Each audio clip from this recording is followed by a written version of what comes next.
My name's Andy Elvin. I'm Chief Executive of Children and Families Across Borders. We're a charity that work with cases of international child protection. Welcome to the Child Trafficking course. This course has been designed as an aid for individuals whose work brings them into contact with children.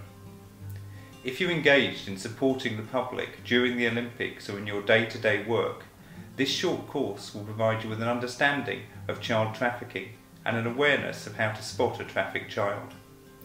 Child trafficking is child abuse. If you suspect it, you should report it in the same way as any other form of child abuse.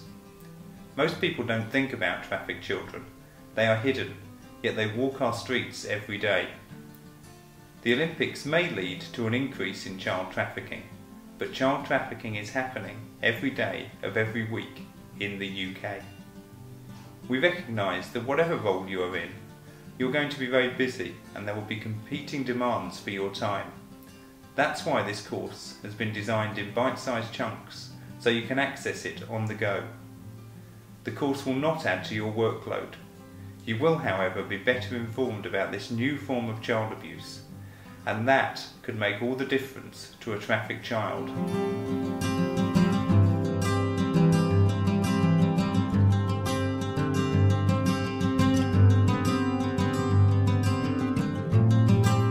In general, trafficking requires three component elements to be present: movement, exploitation, and control. An international agreement, however, has said that when it comes to children, only two of those elements need to be present. The first is movement, and the second is exploitation.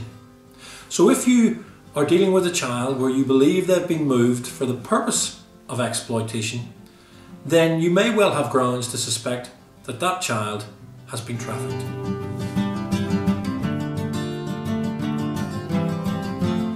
When you think of movement in relation to child trafficking, simply use your common sense. Movement can be taking a child from one house to another, in the same street, in the same town. Movement can be moving a child from one part of the country, from Scotland to the south of England. Or movement can be from taking them from an international destination around the world and bringing them into the UK. Exploitation. Children can be exploited in a number of ways: sexually, in domestic servitude, in forced labour, or in criminal activity, or indeed they can also be exploited when it comes to human organs.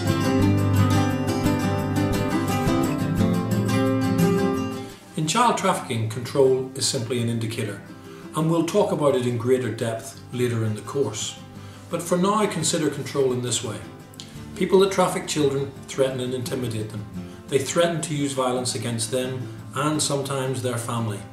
Sometimes they use actual physical violence. Sometimes they use sexual assault to intimidate the child, to make it fear them so much that they'll do whatever they say. And sometimes the child is locked away and only let out in order to work. Control, from a trafficker's point of view, is everything. The fear that the child has is what makes them do what the trafficker wants, when they want it, where they want it, and how they want it.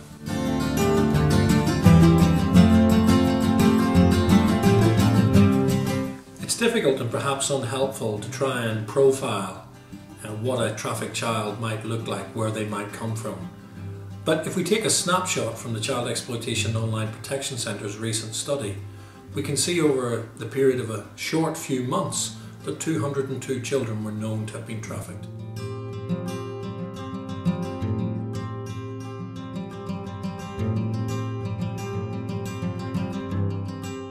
Now, of those children, many will have been brought in to be sexually exploited, some for forced labour and others for domestic servitude, or forced to work in criminal enterprise, begging on the street or in cannabis farms.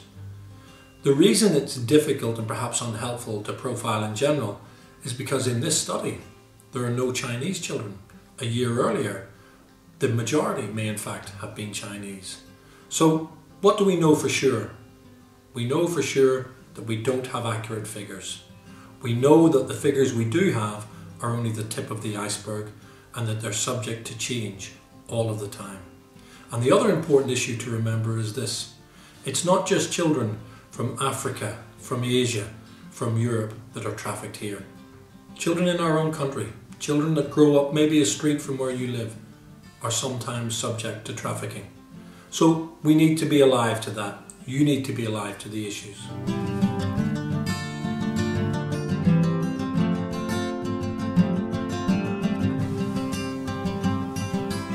So why are children trafficked?